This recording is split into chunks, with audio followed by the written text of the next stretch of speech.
Okay, so let's start our look at the forces that you'll be commanding using Panzer Corps by taking a look at the most basic element, the lowest level unit that you can command. And what we're looking at here is exactly that. And it's one unit, not three. Each of these bases, the three bases which make up the unit, represents a company. So the three together, roughly speaking, are a battalion. Now in Panzer Corps this is called a formation, but I'll quite often call them battalions because that's broadly speaking what they are, and that gives you an idea of the sort of level that this game is set at. The smallest unit that can be moved around is a battalion. This is obviously an infantry battalion. These are paratroops, British paratroops.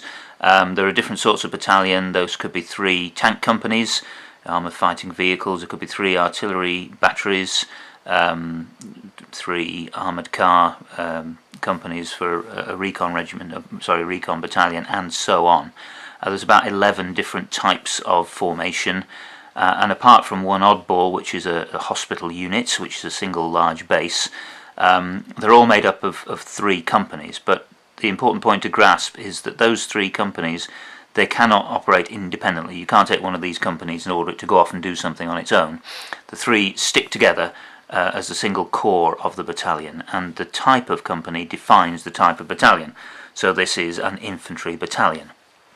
Now, as in real life, once you've got your core companies, you can quite often attach different sorts of forces to them. And again, these are called companies, described at company level for convenience within the rules, and you're allowed to attach up to 4 extra companies to the basic core. So here, for example, we have a British infantry company. We might well want to attach a tank company, so a company of Churchills, to give them some extra firepower. Again, very typically to an infantry battalion, you might give them some 6-pounder anti-tank capability. A different sort of capability would be provided by a recon company, armoured cars in this case, and again, very typically, you might well want to attach some heavy machine guns, so a Vickers company here to give them some extra firepower. Now, there's a basic difference between the core companies and the attachments. The core companies define what the battalion is and how it fights. So this is an infantry battalion, and it will fight using the infantry style rules. There's different ways of resolving combat, particularly between infantry, armoured fighting vehicles and artillery. They have 3 different mechanisms. So this battalion will always fight as an infantry battalion.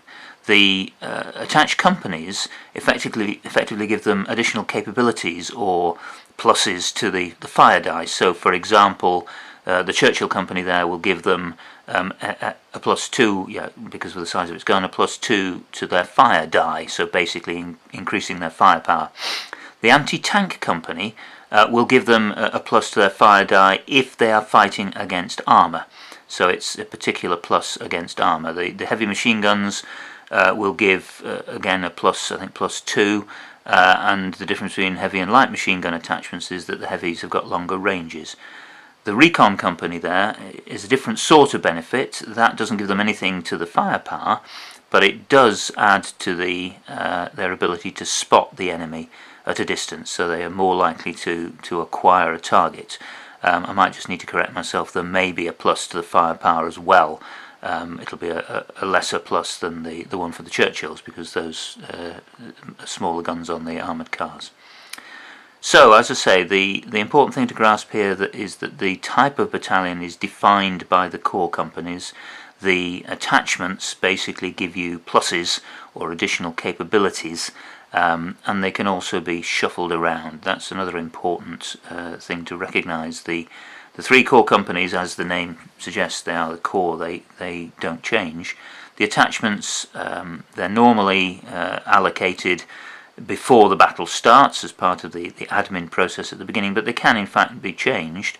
If there was another battalion close by, it would be possible for one or more of these attachments to be passed across or exchanged with the other battalion. As long as no unit has more than 4 attachments, that's perfectly valid. Again, though, the attachments can't go off by themselves. they can only swap between one or more parent battalions. The other thing that can happen to attachments is that they can be lost. If you're in combat and you suffer a particularly bad combat result, it is possible to lose one of your attached companies. The owner chooses, and you might choose to remove, say, the vicars, and if you keep on in combat and keep on having bad results, in theory, you can lose all your attachments and eventually be down to the basic core. What you can't do now is lose any more. The core companies are never lost. What happens, the basic mechanism within the rules for suffering combat effects is what's called disorder, and a battalion will accumulate disorder. The more incoming fire it takes and various other things can cause disorder, and the more disorder there is, the more degradation there is to its fighting capabilities. Initially, 1 or 2 disorder points mean nothing.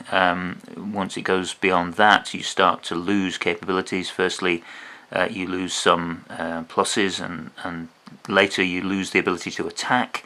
And eventually, if there's enough disorder, then the battalion essentially breaks and runs or filters back to the rear.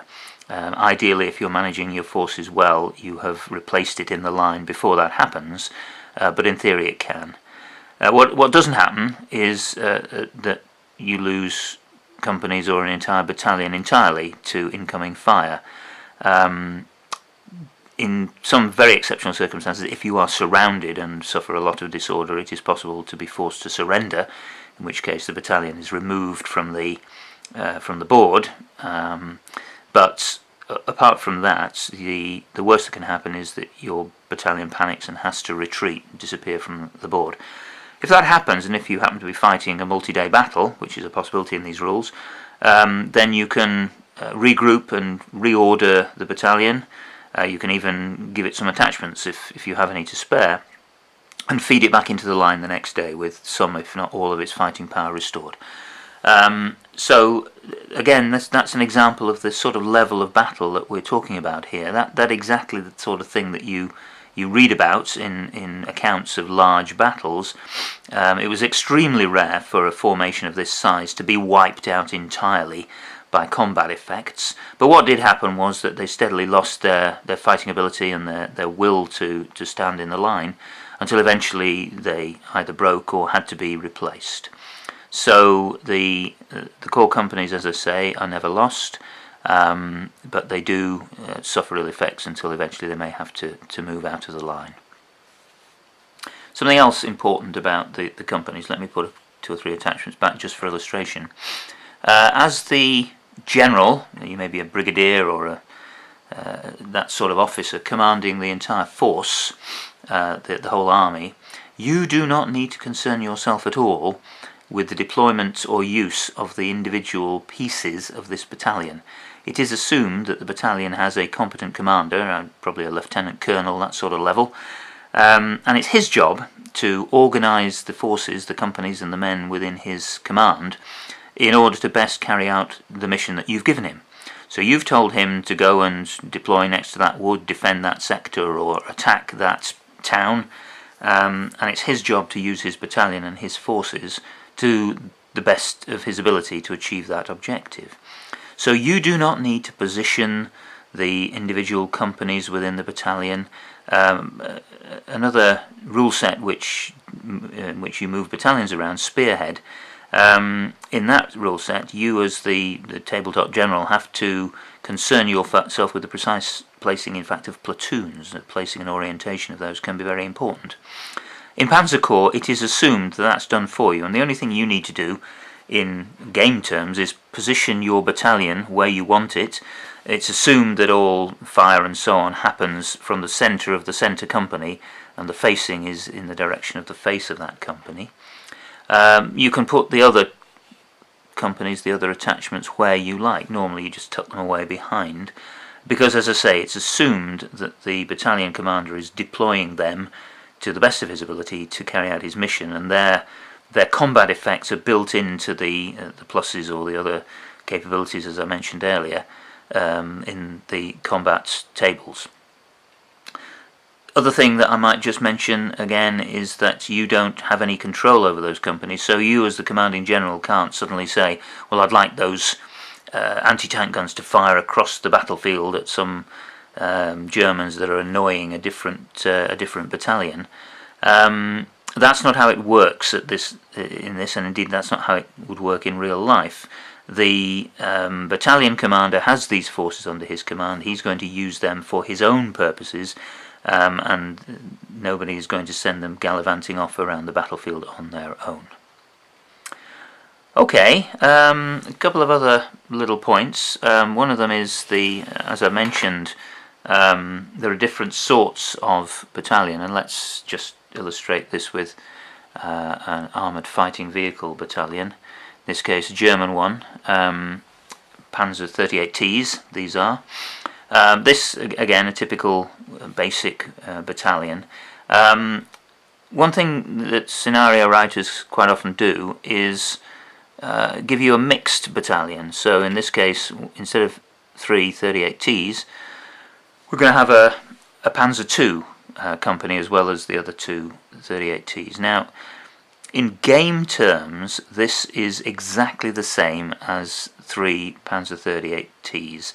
The battalion is assumed to be based around the majority company. There are subtle differences between the fighting capabilities of the tanks here and all the other vehicles and equipment in the game. But as far as the rules are concerned, this battalion fights exactly the same as if it had 3 identical 38T companies.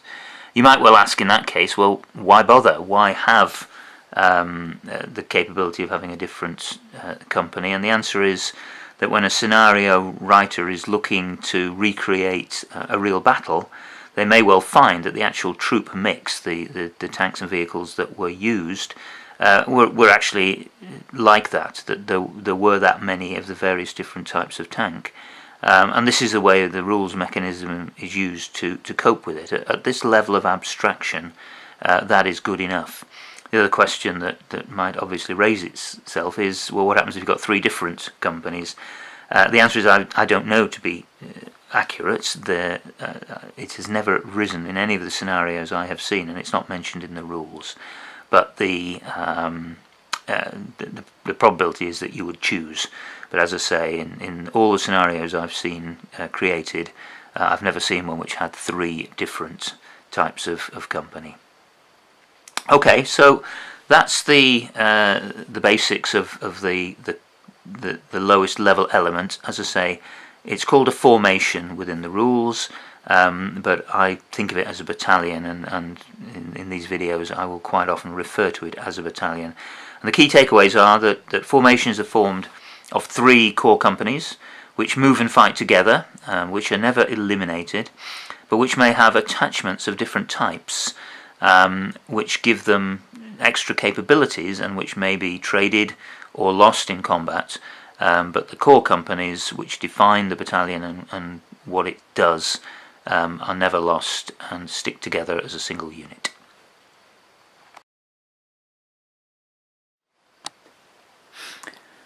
Okay, now we've talked about the formations, which are the basic building blocks of your army. Let's put them together to make the next level up, which is called a force command. Now, the force command is the organisational unit which is used to create the command and control mechanism for these rules, which is based around a thing called a decision dice, which I'll talk about in a bit. A force command is a group of formations, a number of battalions. Within the rules, they often talk about these as Kampfgroups or combat commands in real life terms. You might think of them, since they're formed of a number of battalions, as brigades is a reasonable organisational level to think about. But however you name them, a force command is essentially a number of formations, and there is no limit, either upper or lower limit. In theory, you could have a single formation making up a force command, and there's no upper limit. But in practice, they usually range from 3 or 4 at the very minimum, up through into double figures, maybe into the teens as an extreme. There are rules which limit the number of dice or the factors on the dice for smaller force commands to avoid them becoming overpowered. But essentially these are created by the person writing the scenario to create coherent command units. As I said, the force command is made up of a number of formations, and what you can see here in front of you is quite a small force command, but a typical one within the rules for, in this case, a British Army. So we have 3 infantry battalions, each made up of 3 companies as standard, and I've attached to each one of these a different company unit. At the back you can see we've got a Churchill-based formation, a Churchill regiment, and over there at the extreme back there is a regiment, a battery, whatever you like to call it, with 3 25-pounder elements.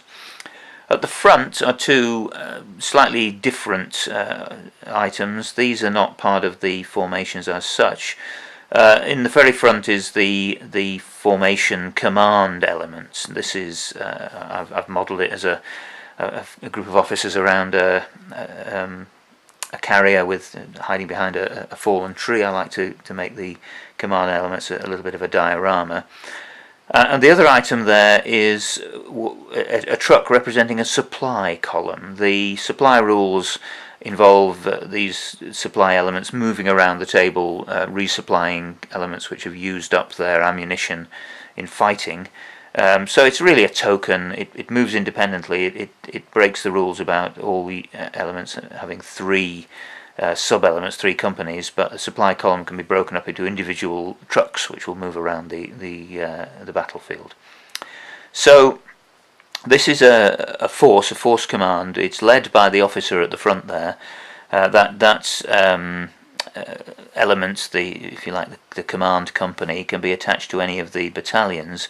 It's vulnerable on its own. You don't want to let it be attacked, or you can lose your commander. The commander, as I say, represents the command and control mechanism within these rules. Each commander is rated with a colour of dice ranging from black down through white, red, blue and yellow. The black dice are the best, and they will in each turn you roll a dice, and that gives you a number of elements which can move. As I say, the black dice will give you the best chance of moving a large number of elements. The weaker dice will steadily reduce that. This is a mechanism that they've chosen to use within the rules. You could just as easily have had simply an addition or subtraction from a dice roll, but that would have given slightly less flavour, and it's certainly easier to remember that this particular officer is really good. He's got a black decision dice. This officer is poor. He's got a blue one. But in any case, that's the way they've chosen to build the command and control mechanism, and I'll show you in a later section of the video exactly how that works. But for now, the important factor to grasp here is that your formations are grouped together into these elements, these command groups, which make up your army. In a small battle you might only have 1, but it's typical to have 2, 3 or 4 to represent the organisational structure within your army.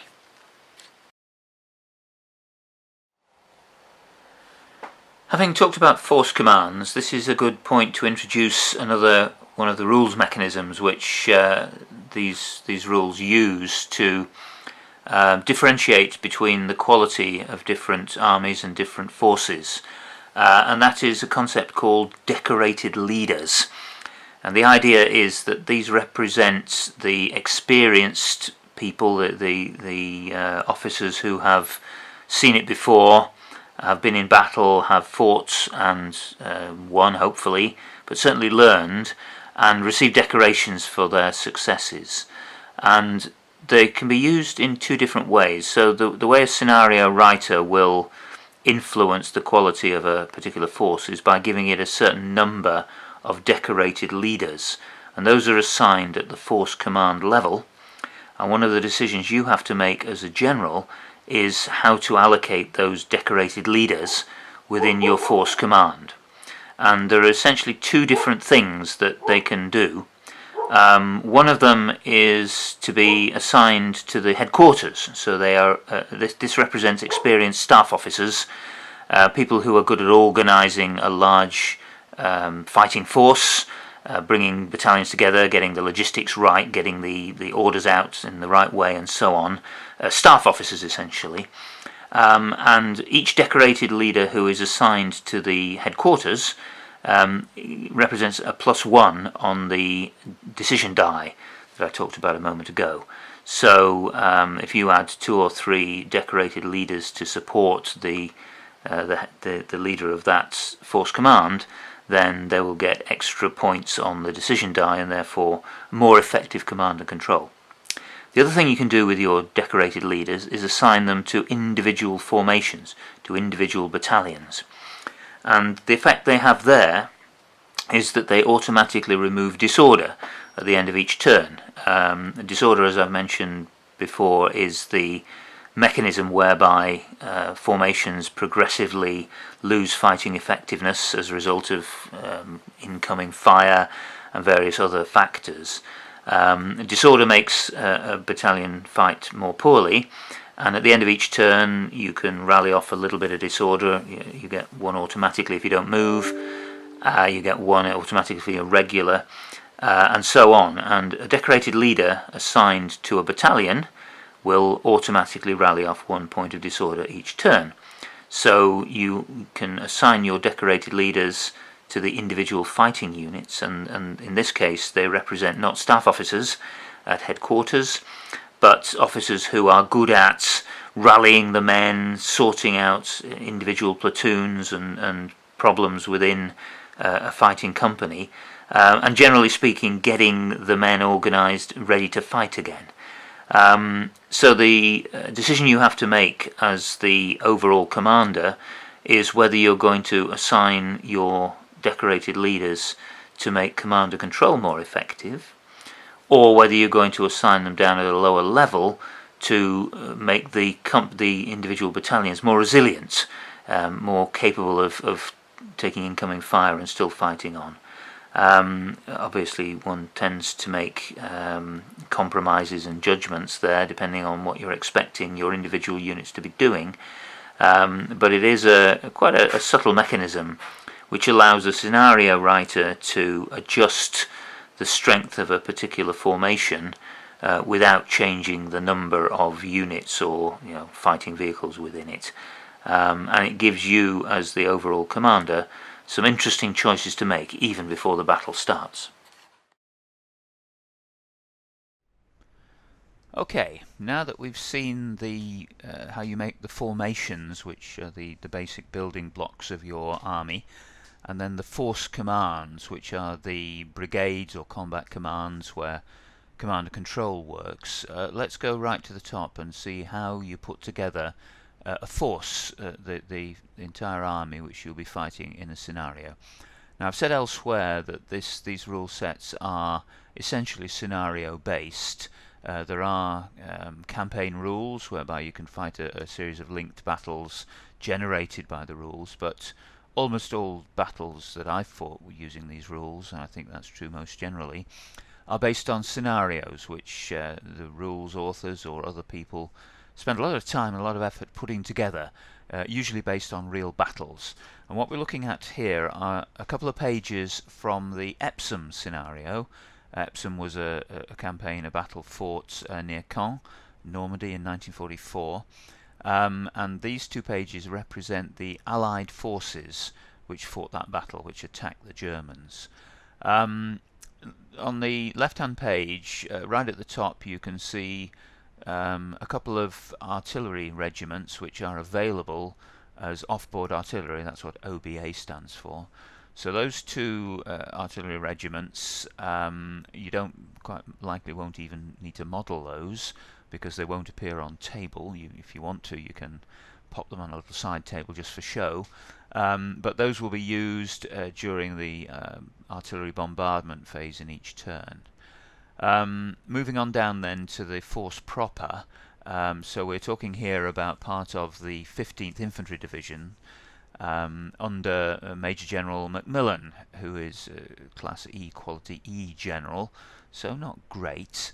The decision dice is red, which is about average for an army, not as good as white or black.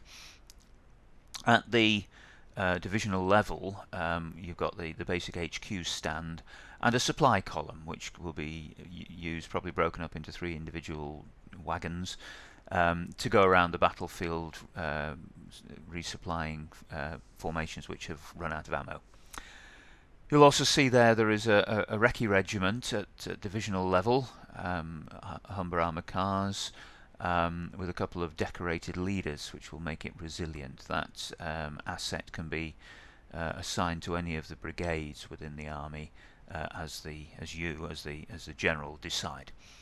So they're starting where it says 44th Infantry Brigade. That's the first force command, and listed below that heading are, in fact, in this case, 5 formations which make up the force command. And you can see for each one, the first 3 has got 3 rifle companies. Those are the core companies of the battalion. And in each case, the rules or the scenario author has attached a Bren carrier company, medium machine gun company, to that battalion. So those come fixed, and those are not something you can adjust as the general before the battle. Similarly, the next formation in that force command is a Churchill tank company with an attached M5 light tank company's recon. And then finally there is a 25-pounder regiment as part of that force command. So it's got, as I say, 5 formations within it. And then listed below are about 10 brigade attachments. These are individual companies, and these, you as the general do have the choice. Before the battle starts, you attach each of these companies to one of the 5 formations within this brigade, and you'll need to make decisions about, based on your battle plan, which of these battalions is in most need of an anti-aircraft company or a 17-pounder anti-tank gun company, and so on. As I say, that will clearly depend both on the type of the battalion you're looking at, but also on your plans for what it's going to be doing. The other thing to point out about this force command is it's got 5 decorated leaders up there in bold next to the title. And as I mentioned in an earlier segment, you have the choice. You can assign each of those 5 leaders either to the brigade headquarters, where they will make it easier to command.